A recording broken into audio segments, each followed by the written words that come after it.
went with this. And I can always trim the beginning of this too if we want to. Services live streaming? Yes, yeah, so these iPads are what we use as cameras in the sanctuary. Yeah. We have 4 of them in there, so we have, yeah. So every Sunday we're doing online worship, and we have probably just as many people online as we do in person actually at this point. When I look at all the stats on YouTube, we have between 25 and 50 people, 25 and 50 views that are longer than just a second. And those are probably more than one person. Yeah. Because often, I mean, some of them are one person, but often, you know, you're sitting there, Ann, and you have Tom next to you, right? And often, and my family goes online and does worship that way sometimes, and there's 3 of them, you know. Yeah. So we're pretty sure there's probably an equal amount of people to who's in the sanctuary also online right now. Because there's a lot of people that aren't comfortable coming in person to any large group thing yet. Yeah. And I'm glad they're doing what they need to do to take care of themselves, you know? Yeah. So, yeah. All right, folks. Shall we get started? Can you hear me well if I use this? All right, thank you, Joe. I appreciate your advocating for what you need, because some people will just not say anything. Is Tom going to come? I don't know if he has to do some more stuff. Okay. So- Well, I know there are other people in the communion line too who may make their way back, but it is tricky when we send them outside and then their cars are right there. But so welcome, Sarah. Is it Greenberg Hassan or am I? Yeah, Greenberg Hassan is Hassan. They say it here. My husband is Lebanese, so Hassan would be how they would say it in Lebanon. Okay. So, yeah. Greenberg Hassan. Yes. Am I saying it right? Yeah. Okay, I might be. I might not. That's what I'm hearing.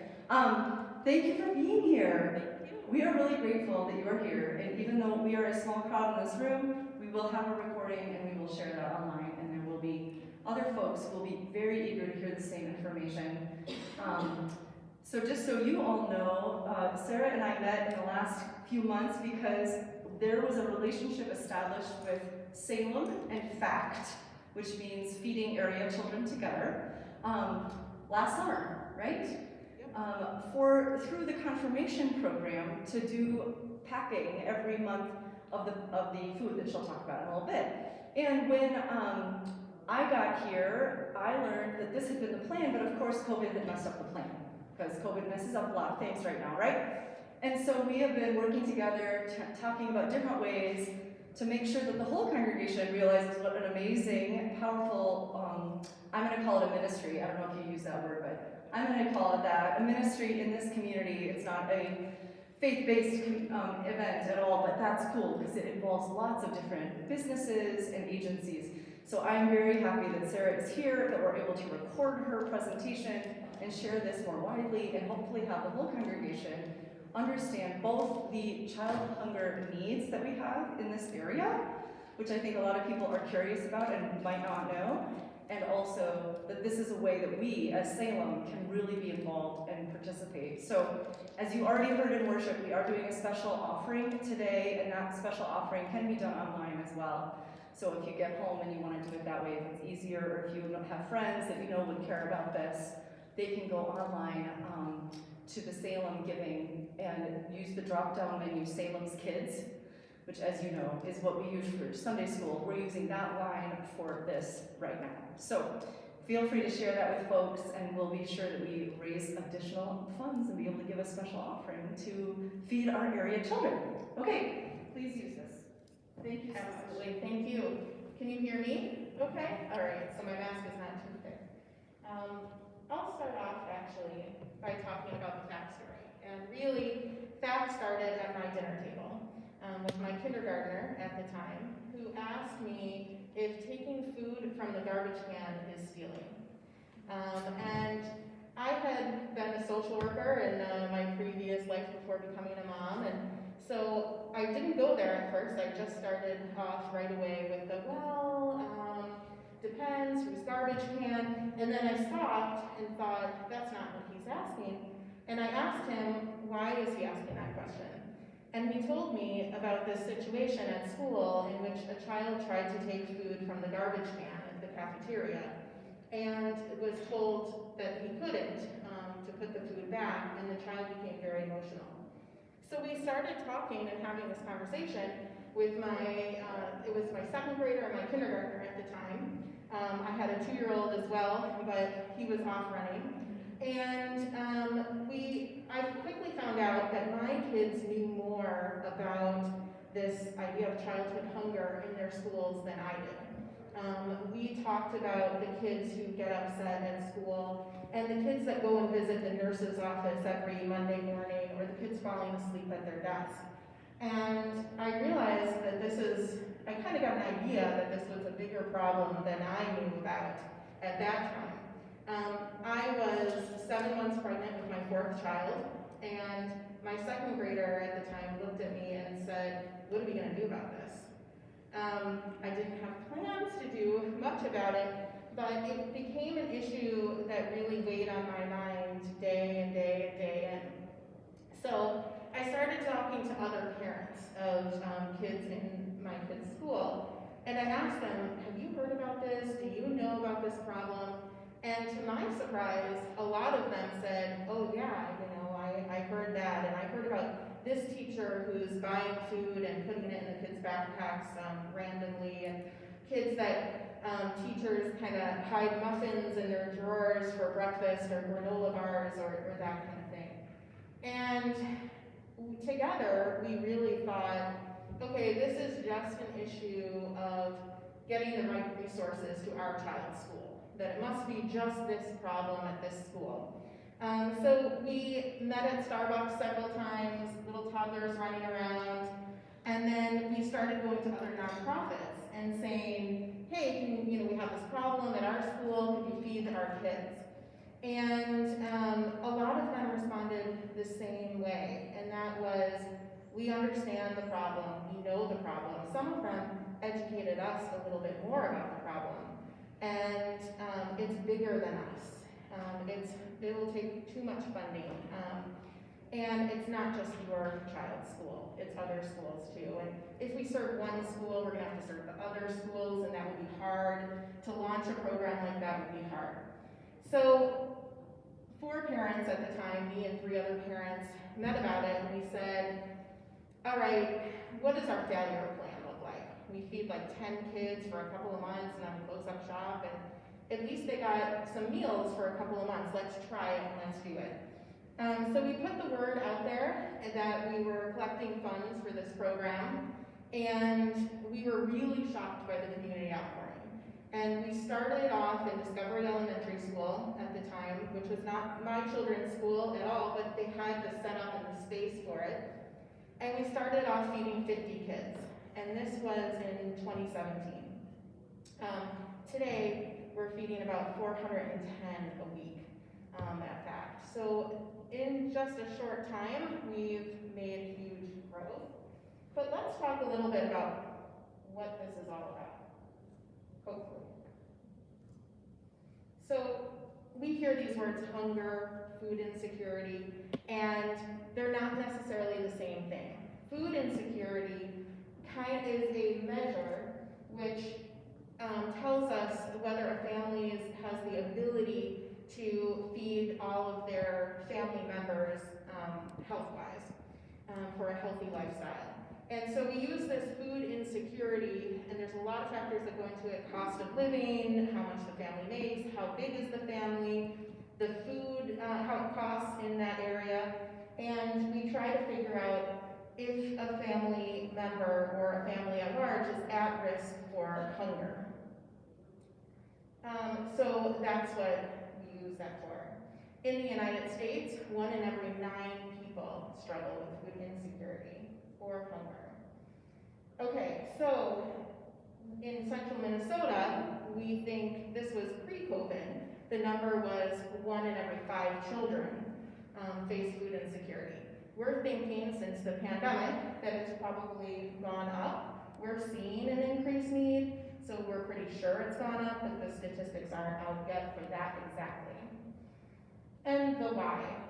So, in fact, we hear all kinds of stories, and there's so many different reasons why food insecurity happens. But we also see that the majority of our families are working families that are still facing food insecurity. So the main reason for that is because we look at the poverty level, and the poverty level is important because that's the measure that is used for if a family can have food stamps or not. And if you see, for a family of 4, that means that $25,000 a year or above, they are not qualifying for food stamps anymore. So the majority of these families that are having a hard time feeding their children through FACT are working families, but they cannot apply for food stamps, a lot of them, and even more so, a lot of them can't even apply for free or reduced lunch at school. So a lot of these families are finding it's hard to pay their child's lunch account, never mind feeding a child over the weekend. So that's kind of what we're seeing and what's happening and why it's happening. So food insecurity in 2019 in the United States was this 34 million people that live in poverty, including 10 million children. Since the COVID-19 pandemic, more than 50 million people live in poverty, including 17 million children. So we've seen a huge increase in this need. And in the United States, children are the most likely to face food insecurity. The second most likely group is elderly. So central Minnesota looks a bit like this. This is Stearns County, by the way. Benton County is a little bit higher percentages. Their 2020 numbers was a little over 12%. So these food insecurity rates kind of flag the need for outreach and that kind of thing in this area. This is, by the way, middle ground for the United States. So if you're looking at mild to extreme food insecurity, we're in the middle ground.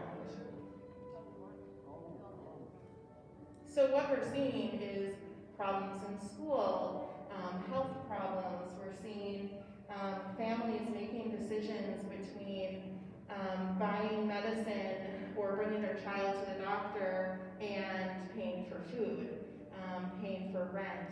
And I hear a lot, paying for gas to get to work.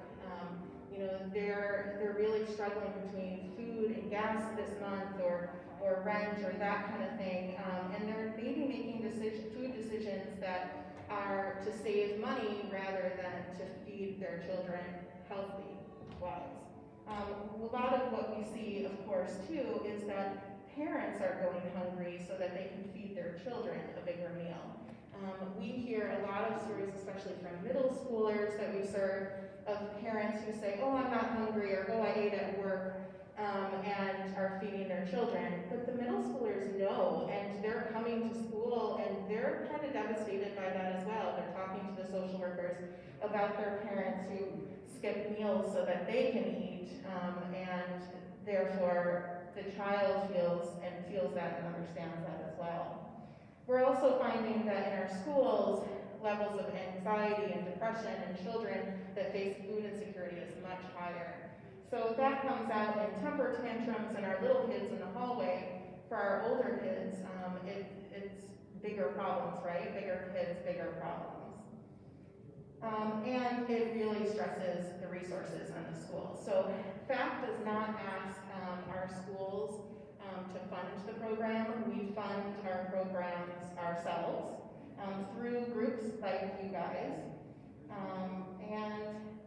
What we're doing about it is basically what I want to talk to you about. So FACT has, our biggest program is FACT Packs. FACT Packs, there's an example of one on the table right outside.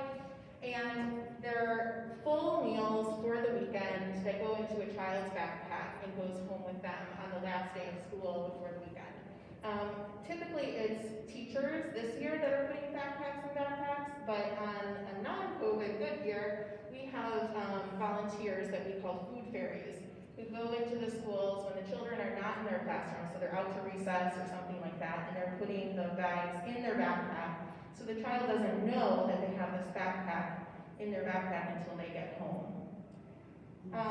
Fact packs include 2 breakfasts, 2 lunch, and several snacks. So you'll see that it doesn't include dinner, and that's because we still want to encourage families to eat a dinner together. And also, we offer resources to families that can't afford that dinner. We really want this to be something that the child would otherwise get if they were in school, they're now getting at home. It's all shelf-stable, easy to open food, so I took a backpack apart, that same backpack that you see on the table, I took it apart and laid it out on the table, so you can see all of our cans have like the pull top lid, all of the cups are easy to open, and at the most, a child would need a microwave to make that meal. And the reason why we do that is because a lot of our kids are in transition or homeless. But we find that the majority of our kids have access to a microwave and they can make microwavable food. And a lot of our kids are eating this meal when their parents aren't home. So they're home alone and we want them to be able to make it. All of the food is culturally sensitive. So you'll see in that backpack we had little tortilla chips and salsa. We want foods that some of our kids recognize and feel that they like and they can have, while also introducing to our other kids new foods and new tastes as well. They're given discreetly in schools, I already talked about that. Another thing that we have is break boxes, and break boxes are given out typically before a long school break. And those are boxes to feed the whole family. So those are more grocery style, gallon of milk, cheese, meat, fresh produce, that kind of thing. This year, since the COVID-19 pandemic, we typically would give them out winter break and spring break, but we've done much more of those boxes. We have another set going out on the 24th of April, and we've done that to kind of fill that gap.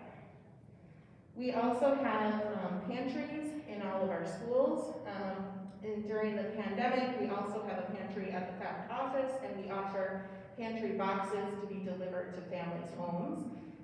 And we have volunteers doing that as well. Those, again, are shelf-stable food, but they're family-size shelf-stable food. So the FACT packs are to feed the individual child, and a pantry need is really more for an emergency need. So we've had, a family whose house burned down, and so they, are on a weekly schedule for a little bit until they get back on their feet with the FACT pantry, or if they get set up with other services.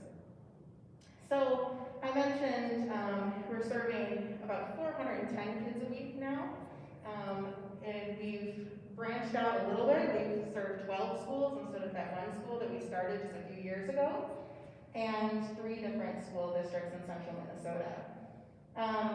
So this year, we've fed a few meals, a few more than those, 10 kids that we were considering, and that is 144,540 meals this academic year, starting in September till today. And so what we do on a regular basis is talk to our schools and our parents, and we ask them, do you see a difference? And we hear a lot from teachers. A lot of times when we're not even asking them that, this child who was super anxious on Friday had a really hard time concentrating, has calmed down, and we're seeing a difference as far as that's concerned. And that was one of our biggest hopes, is that we could improve the situation in the school. Last year, 2019, I guess it was, there was those big polar vortexes that came through central Minnesota, if you remember. And we had gotten a heads up from the school district that the next couple of days would be a cold day. So kids would not be in school, and asked us if we could send home the backpacks early. So I rushed out with a team of volunteers to our schools to put in the backpacks a bit early at a school. And I went to Madison Elementary, which is a school that I have been in many, many times. And I had kind of been filling in for the past couple of months anyways for a volunteer and putting backpacks in. And I kept running into the same kid in the hallway. And I started to call him my buddy, because I didn't know his name, he didn't really know my name, but every time I was in that hallway, he was in the hallway for one reason or another. He was going to the bathroom or getting a drink of water. He was one of those kids that just always has a pass in his hand. And he would see me and say, hey, I know you. And I would say, oh, buddy, how you doing? And he would say, great. But in this particular day, I was really in a rush to get these backpacks out before school closed. And he came through the hallway and he said, hey, I have some good news for you. And I was putting the backpacks in and I said, oh yeah, what's your good news? And he said, my mom got a job. And I stopped for a minute, I looked at him and said, oh, that's great news, I'm so happy for you. And he kind of was looking at me weird. And I stopped and I looked back at him and said, that's not my good news. And I said, well, what's your good news? And he said, pretty soon you can give my backpack to somebody else. So this really hit me hard because I was looking to feed kids, I was looking to improve school behavior, but what I didn't realize is that we were teaching these kids an important lesson in taking care of others as well. And that's kind of been my drive ever since, was that we were changing lives, that they were seeing somebody else who they didn't necessarily know. Maybe he thought it was me who, packed that lunch for him every day. Maybe he thought it was another volunteer. Maybe he thought it was coming from his teacher or his school. Whoever it was, he realized that he was being taken care of by somebody else. And that the community and the family that he knows is much bigger than just himself. And he saw himself as a person in that role that could play that out eventually. Somebody that could take care of somebody else, even given his situation in which he had such little in his own life. So that has been one of the ongoing missions of FACT in general, is really to teach our kids service to others through serving them. So what do we hope for? FACT really, every time we open up in a new school, we find ourselves with a waiting list. So what we do is we never want to start feeding a kid and then stop feeding a kid. So we say, okay, we can extend now to Tech Senior High School for 30 kids. And we have the money for 30 kids for a full year, let's say. And then after that 30 kids fills the slot, and typically we don't announce that we're at the school because we don't want this huge waiting list right away. We have social workers who recommend certain kids that they know are really high need. And we fill those 30 spots, and then we have all these other kids who find out, and they ask how they can enroll too, and then we start hearing more and more stories of these same situations. So before we move on to another school, we find that sweet spot where we've reached our waiting list, we don't have any other kids coming on the waiting list, and we're able to feed all the kids who are enrolled year and year again. And then we move on to another school. So that's kind of how we've been playing that. And we're in these three school districts. Sartell is our newest school district that we've entered into. And the program has really taken off. We have over 60 kids enrolled in that program as well now. So that's us, and I guess at this point I'd like to open it up to your questions, if you have any about FACT or comments or anything like that. Yeah. How do you get does the school give you the names of the kids, or how do you know which kids to put them? Yeah, so the question was how do we get the kids' names and that kind of thing. So all the kids that are enrolled in our program have signed a form saying that their information can go to FACT for that purpose. And so kids can enroll through their school, through their teachers, through the social workers, that kind of thing, or they can enroll through our website directly. And we're finding during COVID, a lot of people are registering through the website, especially our distance learners we're reaching in that way. But previous to COVID, the majority of the kids enrolled through either their teacher or social worker, school social worker. Any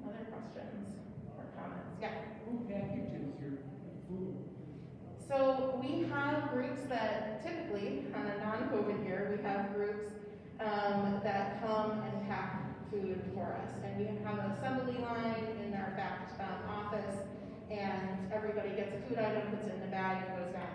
During COVID, it's really been me, my partner, our families that we live with. In my case, I have 4 boys, so there was a reason why God gave me 4 boys, let me tell you. They've come in really helpful as far as that's concerned. And then our board takes turns coming in as well, our executive board. And it's not been easy, let me tell you. We can't wait to welcome groups back. And now that it seems like the vaccine is coming out and the warm weather is coming out, we're talking about ideas of, packing in the fall outside, that kind of thing, so that we can have people come back and pack with us. Anybody else? So FACT is funded primarily through donations and some smaller grants.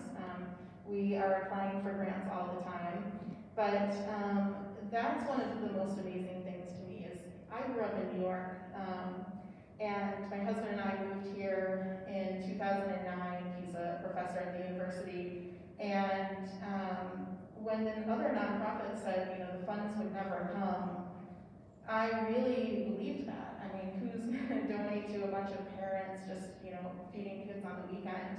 But there's something about this central Minnesota community that's amazing. And we get checks to our mailbox that we don't even know all the time, people that have heard us from a friend of a friend, that kind of thing. And we also get a lot of times these, what I call love letters with, $5 in it from families who we've previously served who want to pay it back. We also have public packing events, so families that we currently serve can come as well. And a lot of times we find that they do. We have little kids who tell us all the time, to add more of this in the pack, that they really like that, or that kind of thing, that are there packing with us. So thank you for doing this too. Is there any interplay between your organization and Fair for All? So so we don't typically work directly with Fair for All because they do have places like this, and because there is a cost involved still with that. So the families that we serve, we're dedicated to serving without any cost whatsoever to the families. But we do offer that as a resource to the families when they come to us and ask or say that they need more support. That's one of the programs that we offer to them, as well as our local pantries and groups like that. Yeah. What has been the most challenging part of starting this organization? And then maybe the most joyful part too, I'd be curious. Yeah. Wow, I mean, there's so many on both of those things. Like, I'm sure, sorry, I'm making you. No, that's okay. I do think the biggest challenge has been the fact that I think there's a lot of pride that is hurt when a family is asking for help. And so sometimes that comes across in a difficult way. A family who will come to us or to their school and say, oh no, I don't need any handouts, I don't need free food or anything like that. We're fine, but then the child is telling the teacher, I'm hungry and I didn't have anything for dinner last night, or what I had for dinner last night was, a thing of crackers or something like that. So I think the whole breaking down the stigma of the need is really been the hardest thing. And when you look at the statistics and you realize that a lot of the kids that are food insecure are from working families. This is not a example of something the parents are doing wrong, or or something like that people are still struggling. It's really a problem of food costs have gone up, cost of living has gone up, but jobs are not paying more in a lot of situations. And those are the families I think that struggle the most with that pride issue and reaching those kids who are asking for help when their parents maybe don't want to step on board. So that's probably been my biggest heartache, my biggest challenge in this. And then I would say, my little buddy who taught me the lesson, that he can grow up to serve others, and he can even do that now, as a little, whatever he is, second grader, is really been my biggest joy. My own kids all the time, I hear them telling their friends, what my mom does, my mom feeds 400 kids a week, kind of thing, and the other kids are like, wow, how big is your kitchen? And no, she doesn't, that kind of thing. So, but seeing our kids that we don't know, kids that I haven't spoken to or taught directly, with this empowerment to reach others and do what we're doing has probably been the biggest joy in all of this.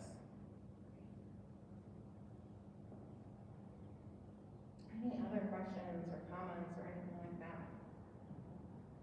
So hopefully when we get back after COVID is kind of spilled out, we'll see a lot of you guys volunteering as well. So putting backpacks and backpacks is a great way to do that too. Awesome, yes, thank you. We are very much looking forward to doing that. So Sarah knows that already, but I say that for your benefit as well.